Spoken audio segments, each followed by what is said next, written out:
Hello and welcome to the very first live stream of the Next Generation podcast show. We are actually recording live. My name is Jay and I'm your host of this very fine evening, and in this episode we'll be talking about all the latest gaming and movie news out this past week.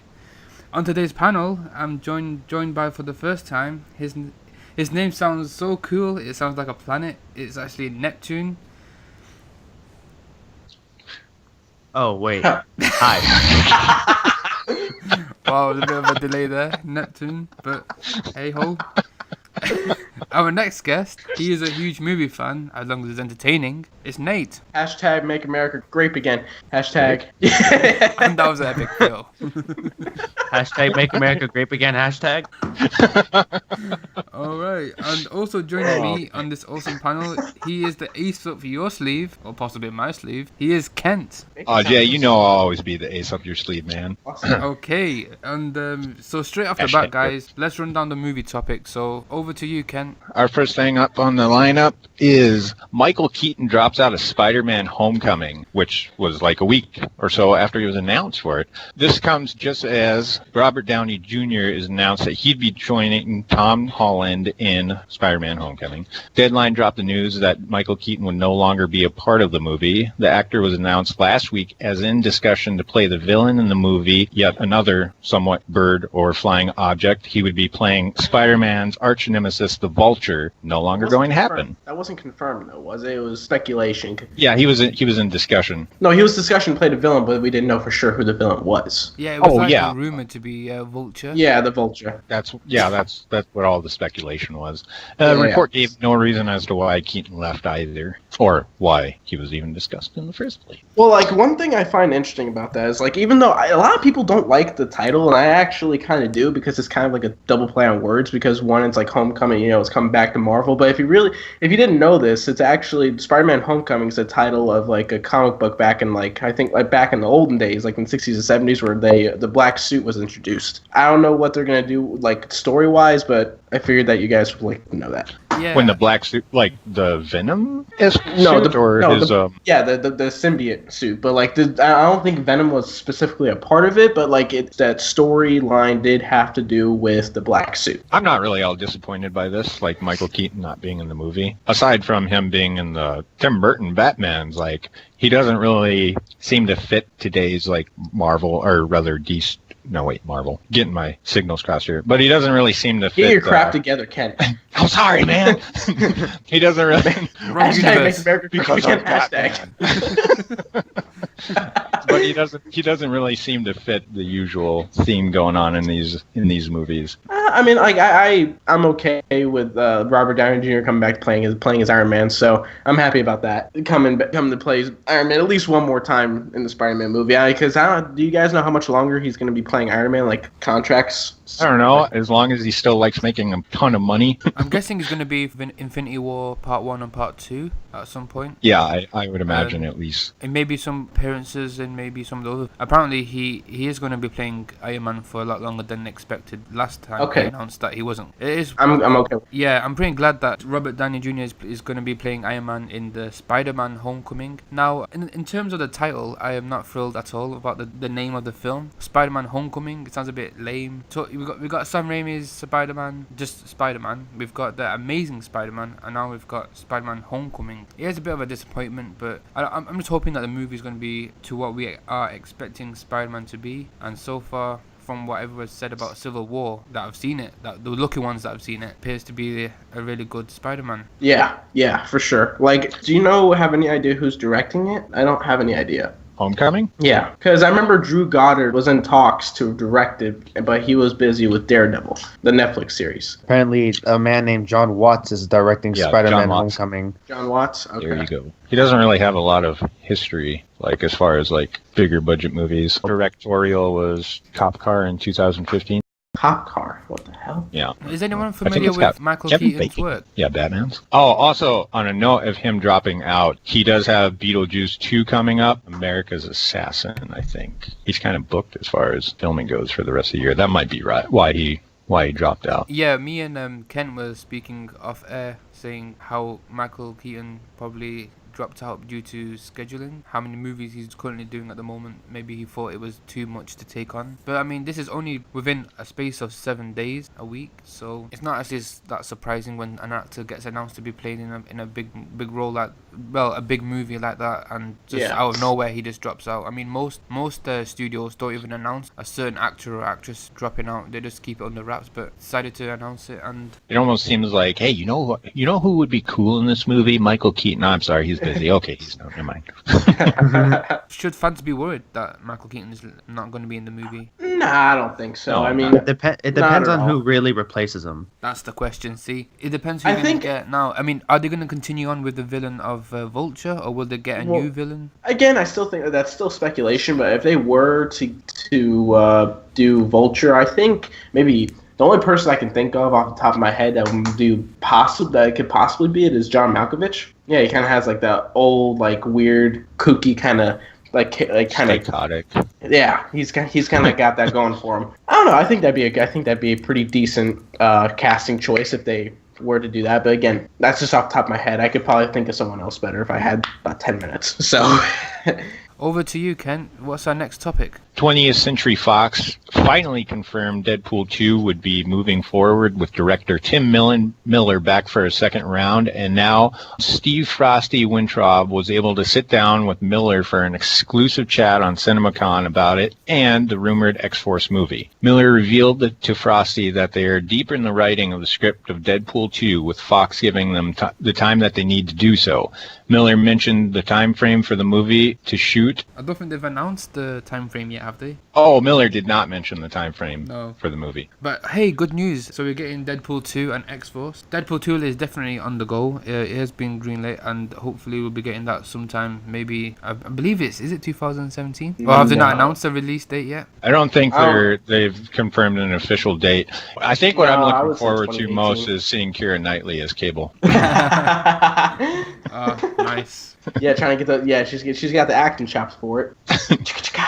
So what do you guys think of X-Force? Would you be opposed to X-Force movie, or would you? I would be opposed if it's PG-13. Yeah, I mean, same with me. It has to continue on with the rated R trend. I mean, there are ways of doing an X-Force as PG-13. I mean, you could get away with some of the stuff that they could have in there in terms of how rated R Deadpool was. But Deadpool 2 definitely has to be rated R. One thing I actually found out is I watch like movie fights and stuff like that, and I didn't know this, but apparently Deadpool is pansexual. So apparently, like they could possibly go the route of him and Cable having something going on. Oh, God. That is definitely a possibility. Mm-hmm. The Brokeback Mountain of the Marvel Cinematic Universe, or the Marvel Universe. Something a little more graphic. Oh my. Yeah.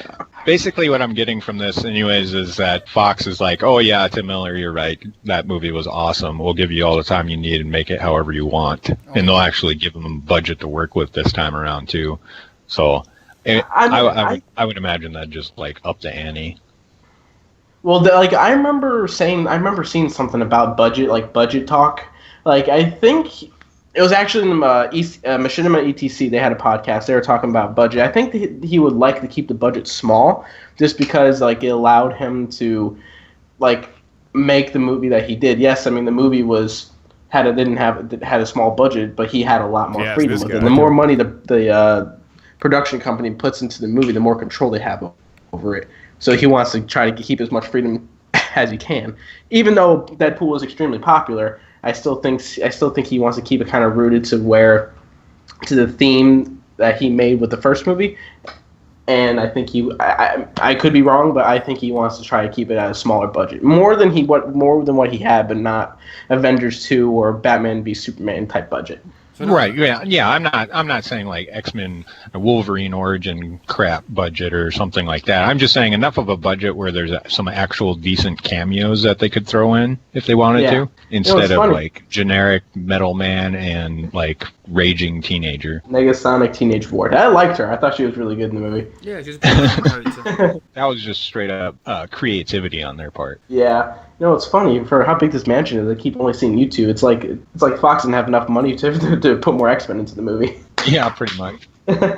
So, One thing I really want to see is, I don't know if there's other Firefly fans out there, but Marina Baccarin playing his girlfriend. Oh, Firefly! yeah, I love Big say fan. that. Big fan. This is kind of going off a bit off topic, but yeah, I mean, she could very well carry her own character in a leading superhero film, I think, as possibly a different character, not specifically in the Deadpool movies. Actually, I think she would have been a pretty good Wonder Woman had she not already been committed to a Marvel movie.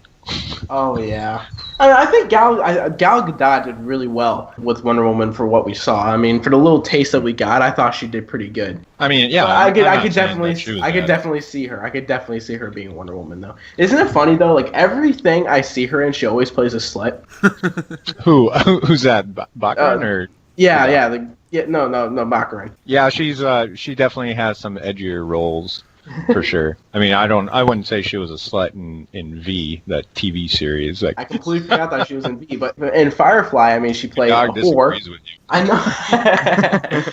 I mean, in Firefly, she played a whore, but I mean, like that was like actually a good thing. Like she was the most upstanding citizen of everyone in that show.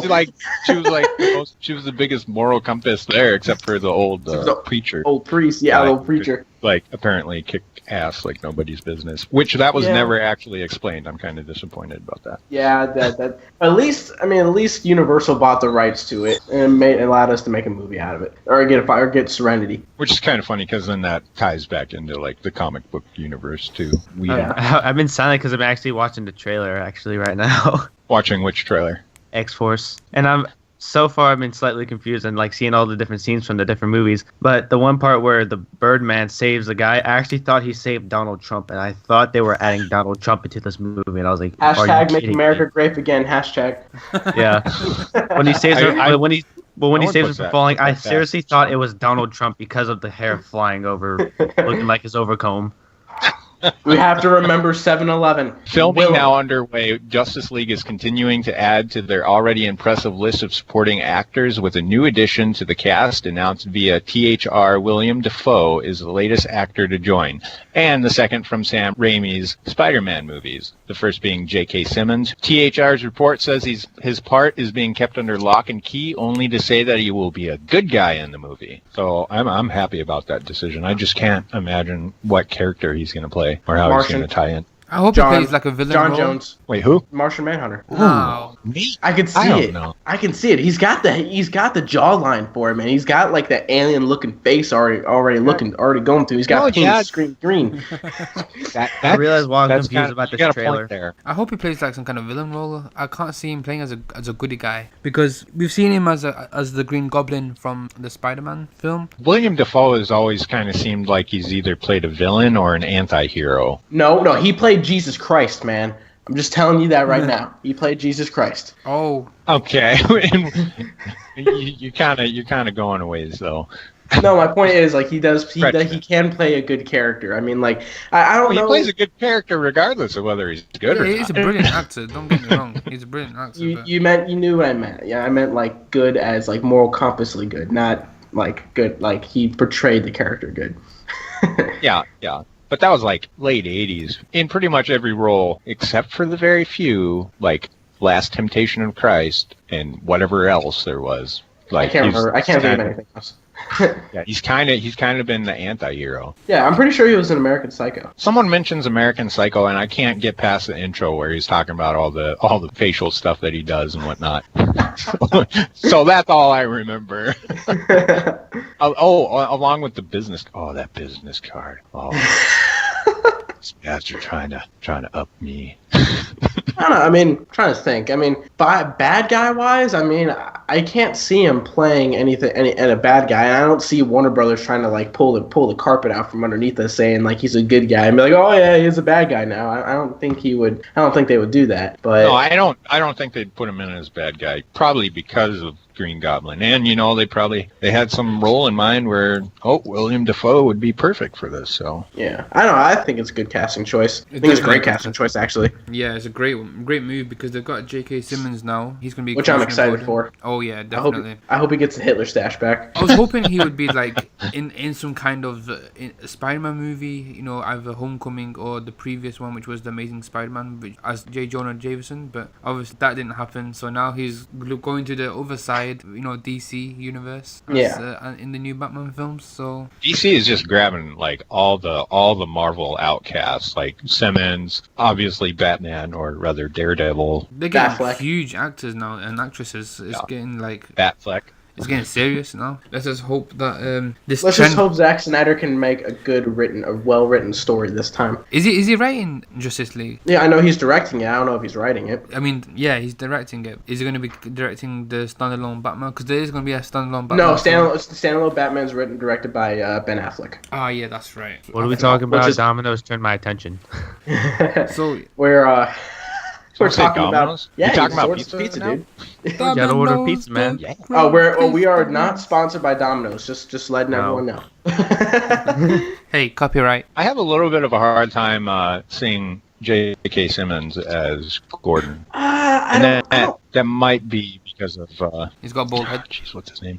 Yeah, I was gonna say the last like 5 movies he's been bald. But anywho, someone put Ian McKellen in one of these movies. I want to see Gandalf back. And just randomly for no reason. He's still gonna be Magneto. Put Gandalf in the movie. I want to see him go in front of Darkseid. Just go, you shall not. Darkseid just slaps him out of the way. like, run, you fools. I wonder if there's like huge taboo for like any serious comic book fans. You universe fan. Serious fans just like throwing in random characters. He comes back as Gandalf the White. As soon as we were talking about Vulture, I immediately thought, what if Gandalf, the actor for Gandalf, actually played the guy for Vulture? I don't know why. I don't know. I mean, just because I saw Mr. Sherlock, I couldn't see him playing that part. Well, Gandalf the Grey as the Vulture. Yeah, I couldn't see that. My mind's just going to random places. Like when you every time you guys said Michael Keaton, I immediately thought of Key and Peele. I don't know why. Keanu. I want to go see Keanu so bad. Coming out next Friday, actually. Keanu? Yeah, you've never seen anything on Keanu? It's a new Key and Peele movie. Oh, yeah, okay. I discussed it in the last podcast. I was like, why? I don't want to see that. Oh, God, that looks so funny. That's right. I know. There's a robot in the podcast. On to the gaming portion of the show. 2K and Hangar 13 have announced that the eagerly awaited Mafia 3 will launch on October 7th, 2016 in a variety of editions. Anyone who pre-orders the game will receive the Family Kickback DLC, which we know Jay is all about the bonuses, including 3 exclusive videos, vehicles, and weapons. Mafia 3 is set in the open world of 1968 New Bordeaux, a reimagined New Orleans with cars, fashion, and music of the era. The game's hero. Due to some technical difficulties. The game's hero is Lincoln Clay, a Vietnam. Are you shitting me? Let's just call it older GTA. It looks pretty good. I know. I watched the story. I watched the trailer for it. I mean, the storyline looks pretty good. I saw a few things that I liked. I liked when he put the shotgun up to the guy's stomach and he flew back like 20 feet. Like once he pulled the trigger, I thought that was pretty cool. That was a pretty cool little effect. That would be definitely. Continue with the description. Yeah, discontinue the description. Oh, okay. Just continue. Just pretend nobody else is talking. Gameplay will be highly familiar to Mafia fans, including gunfights, hand-to-hand combat, and driving. Ooh, guys, did you hear that? There's going to be driving. Mafia 3 continues 2K's proud legacy of he doesn't like the driving. When I hear Mafia, I certainly don't think drive-by shooting. And is poised to set a new standard for interactive storytelling. Said Christoph Hartmann, president of 2K, with Hangar 13 at the helm, Hayden Blackman, and his team of talented developers are set to deliver a truly unforgettable experience this October. I'm going to try sounding like a used car salesman. Mafia 3 includes a true open world rich with its own criminal ecosystems to the franchise. Well set up holding a strong now for $9.99 impressive setting that the Super Mafia games are known for. Wacky waving arm flailing inflatable tube man. Wacky waving inflatable arm flailing tube men. Wacky waving inflatable arm flailing tube men. And we're passing the savings on to you.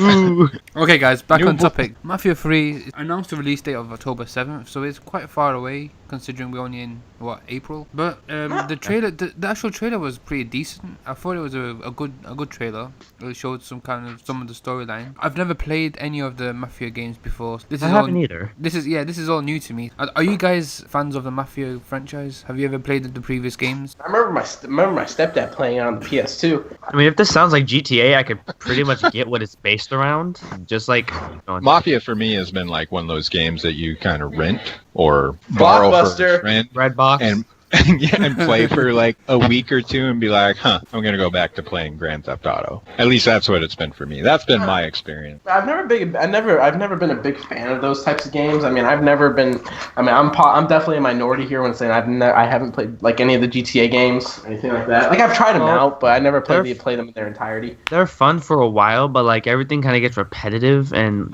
after you get to like a high level and you don't really need anything, it just gets rather boring. I don't know if I've ever completed the storyline of any single. I don't think I've completed the second mission. I played enough to like unlock. You've been too busy spending all your money. I've been too busy on the online. Yeah, I was gonna say you've been too busy spending money on prostitutes and then running them over so you can get your money back. No, it's running over first and then throwing $1 bill on them saying thanks for the ride.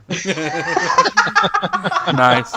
Not to say that Grand Theft Auto isn't awesome, but I think like at the point that it's reached now, especially with this latest Grand Theft Auto, like there's so much more to do than like follow along with the boring storyline.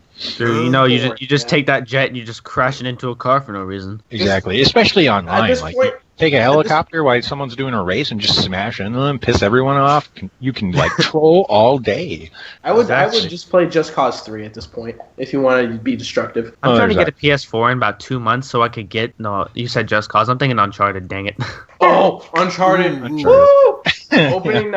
Opening night, I'm getting it. I'm so excited for that. The funny thing is, the next topic about Technomancer, it says June 21st. That it's coming out on my birthday, which is the funny part. That's awesome. You are there destined. You go. Birthday gift for yourself, man. I know, right? I'm sitting there, I asked for a PS4. I'm getting I want the Technomancer too.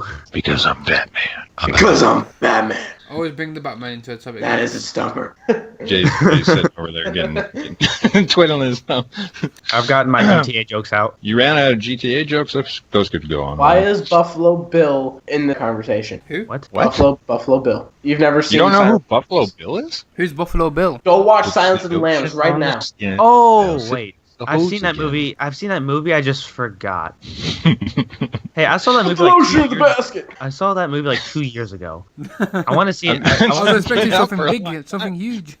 Hey, I know of Hannibal Lecter. I've seen my epic rap battles. Jeesh. Focus Interactive has today released a gameplay trailer for its forthcoming Mars-based sci-fi RPG title, The Technomancer. The new trailer introduces the game's universe and also reveals the depth of the RPG experience. Playing as an apprentice Technomancer, Zachariah, you will get the journey across Mars as one of the most formidable warriors who have the gift of being able to harness the destructive electrical powers channeled by their implants. Breast implants that produce electricity. By their breast implants? Yeah, exactly. I like this game.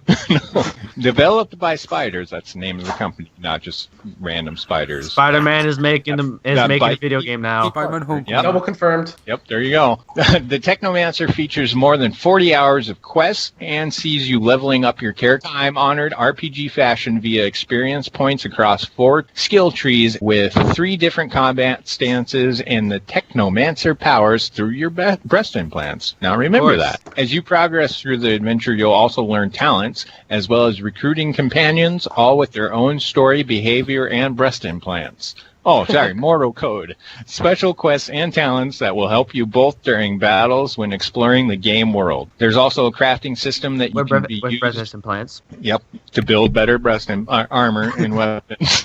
Breast armor. Breast armor.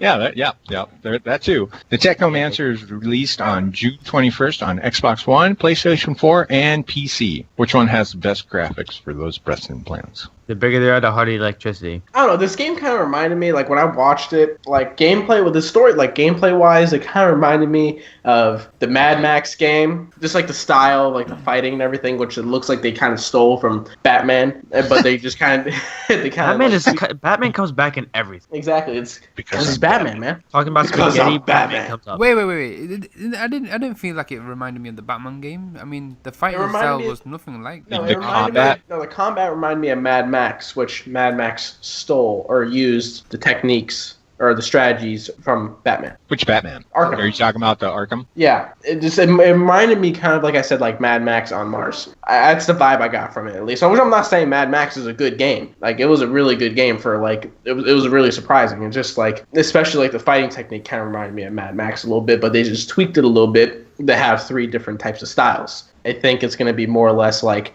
same type of button, like same type of controls. It's going to look a little different. You kind of say that with every game. When I was playing Syndicate for Assassin's Creed, it kind of felt like the combat system was kind of like Batman's actually. Yeah, they did. Yeah. Yeah, I mean there was punching people and stabbing. No, but just people. the way he swung and just the way he swung and attacked. Right. Yeah, it did feel like that kind of in so many ways. This trailer, it looked pretty cool. I mean, one of the reasons why I wanted to talk about this topic is because how the trailer portrayed quite a lot of graphics and the characters in this trailer. Oh yeah, the graphics were actually really impressive. I thought they were really good. Yeah, I mean, the graphics are good. From the cinematic trailer, the storyline looks pretty interesting. And I'm always kind of a fan of kind of cyberpunk sci-fi theme. But actually, one thing I did not like was the actual combat. I mean, the way he was swinging that sword, and it's as if he was dancing in a way.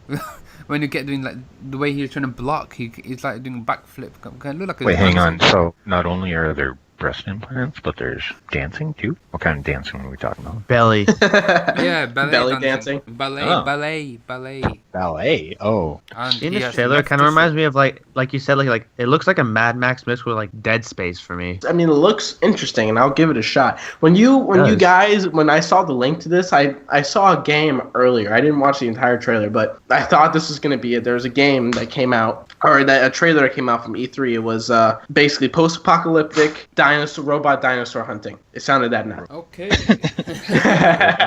Good way to end. Batman. Because I'm Batman. New trailer and all new mode detailed. Check out the violent new trailer for Gears of War 4. You can also read Microsoft's description of the new multiplayer mode. Next week on Monday, April 25th, the Gears of War 4 versus multiplayer beta will open up to all Xbox Live Gold members. To get fans ready for the fight, Xbox and the Coalition released a brand new trailer today featuring tons of intense COG versus Swarm action. In addition to showing off the new cast of characters and versus multiplayer combat, the trailer also shows brand new weapons, maps, modes, and executions being put to the test. All set to the DJ Shadow and Run the Jewels new track, Nobody Speak. In other Gears news, fans attending PAX East this weekend will also have the opportunity to learn more about Gears of War 4 versus multiplayer during the Out of the Shadows Inside Gears of War multiplayer with the Coalition panel on Sunday in the Albatross Theater and streamed live on the official Gears of War Twitch channel. Fans who show up to the panel in Gears cosplay will also have the chance to win some great prizes. PAX East attendees can also check out Gears of War 4 at the Xbox booth. Even if you're not attending PAX East, you should tune in tomorrow for the Gears Esports ESL Pro League Season 2 Grand Finals. Denial, Dream Team, Envious, and Notorious will battle it out for $60,000 in front of a live crowd at PAX East in Boston. You should tune in tomorrow for the bark. Go Denial. I don't have an Xbox, so I never played Gears of War. Gears of War is that one of those games like you don't want. It's kind of you don't want to play it by yourself. It's more fun with other people. Go ahead. Am I cutting in and out? No. It's just like you go from like normal to robotic. Gears of War 4. I never played any of the previous games, but we did speak about this last week on our podcast, and it looked pretty good. With this reveal of the trailer, it looked kind of an average Battlefield kind of touch, you know, in terms of the fighting styles and everything. I mean, we've got Doom coming out, which is a monster game, shooting monsters. It kind of felt like that to me from the trailer. But I did like the way they build it up, and I did like the soundtrack to the trailer, actually. I thought that was pretty cool. I think Gears of War 4 will probably be a pretty big hit for a lot of people because there's just such a big crowd of especially, Gears I mean, fans. it's gonna be the first next gen Gears of War game. Of course, it's gonna be big. Yeah, true. Not as big as Uncharted 4 though. Just saying. I would say out of Doom and Gears will probably be the bigger hit. Oh yeah, for sure. Even though Doom looks awesome. Yeah, I mean, on Xbox, Doom will be a bigger hit, but altogether, not my fault. On Xbox, Gears of War will be a bigger hit, but I mean, altogether, I think Doom will probably make more money because it's on both consoles, or all three consoles. So, yeah, PC, yeah. That's true. And Doom's always been like a big PC game, too. Oh, yeah, I don't like it when like don't make a game for one console, because they just like rub it in your face, like, here's an ad for a game you can't get. I hope that... They're going to be doing cross-platform games, aren't they? So... That's one of the. That's coming. They're doing that with Rocket League, and I pray to God they do that with Minecraft. If they do that with Minecraft, I will jump off a roof and be like. Do what with Minecraft? Like cross console play. Oh, I mean, it'll be interesting to see how it works. For multiplayer or what? Yeah, multiplayer. Like you can play with your friends on Xbox if you have a PS4. I think that'd be fantastic. Cool. It'd be cool. I wonder if they'll do that with COD. Yeah, COD will be squeakers against squeakers, and the world will explode. That's pretty much that Call of Duty. I don't know. I mean, I'm excited for to see where this is going to go. Play it, unless I just miraculously like win an Xbox One for like just out of nowhere. Like I just get one mailed to my door accidentally. Yeah, knocking on your door. Nate, you have won an Xbox One. I ain't even mad about that. I didn't even join this contest. Like, who are you? I'm Batman. Well, no, because I'm Batman. How did I get this Xbox? Oh, that is a stumper. It's pretty sweet stuff. I just want to quickly mention one other topic, if you had time to mention it at the end, was the brand new Independence Day Resurgence trailer that came out. Oh crap, I didn't even see that. I was going to start off by saying I'm not a huge fan of the Independence Day movie. Judging from this trailer that was released, it looks really good. In terms of like the graphics, the CGI, I'm not really too keen on the fact that they kept focusing on the younger generation actors in this film, like Liam Hemsworth. It does look pretty cool, and the fact that they had like 20 years to get everything together for the next alien invasion, which you can see where they're lifting the whole skyscrapers and everything else off the ground and then slamming it back in your face. It's like, bam, take that. Not even seeing the trailer, I can tell you at its best, Independence Day is the new Independence Day is gonna be just like the first one because the director, that's just how he is. He does destruction movies really well at his best. At his worst, you get Godzilla. I mean, that's pretty much what it is. So not the new one, directed by Gareth Edwards, the older one with Matthew Broderick and the guy from the Professional. Yeah, like 1998 or something like that. But yeah, like at his worst, you get that. At his best, you get like something like Independence Day, the first one. So I think it's gonna be just pretty much the same story with a couple twists in it. I'm Batman. Yeah, I mean, just discussing about the Independence Day Resurgence trailer that came out yesterday. How cool it looks from the CGI and all the graphics and everything like that. Yeah, it looks pretty cool. It kind of seems like it might go a little over the top. That's what he does best. As director does best. Who's directing? I didn't even look. The same guy who directed the first one. I forgot his name. Roland Emmerich. Roland Emmerich. If he kind of like toned it down a little, because I mean the first one was kind of epic and all that, but so, it wasn't over the top as far as CGI. But this one kind of seems like I said. Like I think you weren't here when I said this, but like at Roland Emmerich's best, you're gonna get something at like Independence Day for this movie. If not at his worst, you're gonna get something like Godzilla. So that's pretty much the best I can explain it. I like how the trailer points out the one character is actually Will Smith's character's son. Yeah. So it kind of makes it a little more clear as to why Will Smith isn't in this movie. Which, if you had all the players in place, he definitely would have been. But I guess they just couldn't get him. Probably. I think it was to do with like money wise, he wasn't. I think it's because he wanted to do Suicide Squad. Well, that could be too. I don't think they'd have a movie without Jeff Goldblum though. Like he's definitely the major player in this. And obviously, Bill Pullman was pretty good as well. We can already guess that he's going to sacrifice himself. I can't wait for Jeff Goldblum to play Ian Malcolm again. That's all I'm going to say. Oh yeah, no kidding, dude. That's going to be awesome as well. I don't know how I feel about Liam Hemsworth. My dog doesn't approve.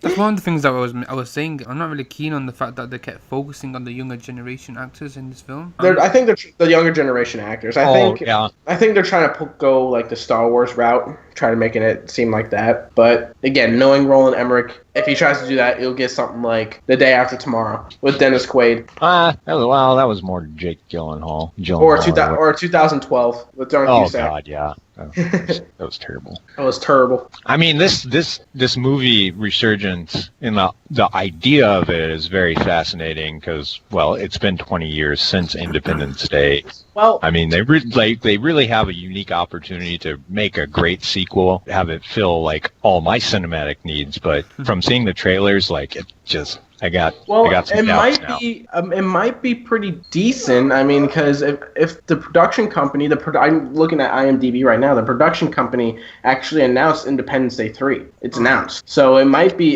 pretty good from what the production. Confirmed. Is that being official? Because I've not heard anything about it. It says on IMDb it's announced. But IMDb, I don't really class that as a verified source. I mean, that's only there just to rate films and stuff, isn't it? And list all the actors. Oh, that was right. That's film ratings for a later feature. IMDb is just to tell like everything you need to look up about movies. Exactly. But it's not. Like so I mean, like it doesn't say he's going to be directing it, but it says that he'll be producing it. Okay. Oh yeah, I see what you're talking about. Fair enough. That's what I'm seeing. Oh no, yeah, he's apparently announced to direct it as well. Right. There's already threads on there saying please bring back Will Smith. Yeah, bring back Jay, man. From the trailer, it sounded like Will Smith's character is dead previously or before or something. He died of a heart attack. Have an Easter egg and throw Adam Sandler in the movie. Oh, you can do it. If we can switch topics real quick, did anyone else catch that Jason Bourne trailer? I was planning on seeing it, but I got busy taking a nap. Taking a nap. It looks pretty good. I got busy not caring. No, holy crap! Like he got ripped again. Like Matt Damon. It's like I don't know, guys. We should cast. We need an actor to really get this. Matt Damon. Do you guys have any Matt Damon? I heard someone say Matt Damon. Matt Damon. One thing, like one of my parents have told me is that, like with Adam Sandler in his movies, he has a specific group that he gives roles to, which are like the friends, like the one-eyed Hawaiian man. He's one of them. Rob Schneider. Yeah, he has like a little group that he puts in every single one of his movies. I was like, oh, cool. Except for Joe Dirt. Except for the first Joe Dirt, that one was amazing. Oh, Adam Sandler. And my mom would smack you for that. She loves Adam Sandler. No way. I love Adam Sandler's old movies. His new movies are garbage. I mean, the Ridiculous Six was absolutely retarded. I actually watched one. One of the old classics is 50 First Dates. That was a good movie. I liked it. I liked 50 First Dates. That wasn't his usual movie though. Like he's got Reign Over Me and like Funny People and like just kind of like these random movies. Sprinkled throughout like crap. You see, the thing is, like, I know Little Nicky is a terrible movie, but I love Little Nicky. My dad can do the best Mr. Beefy impersonation, and I can do a really good Little Nicky impersonation. I gotta get worked up. All right, just keep talking. I'll come in and I'll just start talking to them. Go ahead. I think it's when like people would judge you for like the kind of games you like if we can like move like to do two different topics, like with the Twilight Princess, people say it was a crappy game, but I kind of liked it because it was a different kind of style and more realistic looking Zelda, and I really loved it. Get in the Flash! And then with Dragon Ball, which we did a podcast on this, GT is considered non-canon. A lot of people hate it, but I kind of like GT actually. It was weird. So every time I bring that up to people, like, you're crazy, I'm like, no, you're retarded. Hey, Jimmy! I didn't Nicky. I'm just GT. I was doing my Little Nicky impersonation. Oh, I can do a good guru. I could do a good guru when I'm Nail from the abridged of Dragon Ball Z. You changed the Coke into a Pepsi. I think Jay knows I think Jay knows the voices I'm talking about. Yeah. From the previous DBZ podcast we did. Yeah. So, all right. I'm gonna end it off. Saying one more thing. Rest in peace, Prince. You will be missed. I wanted to bring that up during when we were talking about Gears of War. Just yell out randomly, "The Prince died." May he rest But in yeah. peace. And that's it, guys. We have run out of time for this edition of Next Generation Podcast Show. We hope you enjoyed it. Don't forget to click on the thumbs up button and subscribe to our YouTube channel, Next Gen X, and tell everyone that you know to do the same. I would like to thank our guest on today's show. First up, Eptun, how can people find you online? Eptun Gaming or youtube.com/c/Eptun Gaming HD. I post gaming content because that's what I enjoy and it's fun. And all my social media is on there too, so. Alright, Yeah. and next up, I would like to thank is Kent. How can people find you online? Oh, I'll be floating around the Next Gen X forums under the screen name Ace, so hopefully I'll see you guys there. Finally, I'd like to thank our next guest, Nate. How can people find you online? Well, my YouTube channel is very convoluted because I don't have a custom ID yet, but you can just look up High Society Gaming, one word on Google, and it'll pop up. You can also look me up Twitter and Facebook.com/High Society Gaming. And I'm Jay. You can catch me on the Next Generation Gaming and Movie News website, and that's nextgenx.proboards.com. You can also catch me on the Twitter, Facebook at NextGenX, that's NEXTGENEX. And also, as always, we are looking for new guests to appear on our show, so if you're a gaming fan or a movie fan and you want to appear on this very show, you can simply do so by letting us know in the comment box below or send us an email at nextgenx6@gmail.com. That's NEXTGENEX6@gmail.com. Jesus Christ. And guys, don't forget. Anyways, to click hey on Nate, that are we gonna subscribe have button. some crumpets and tea after this? Oh, yes, quite. Yes. Yes, push.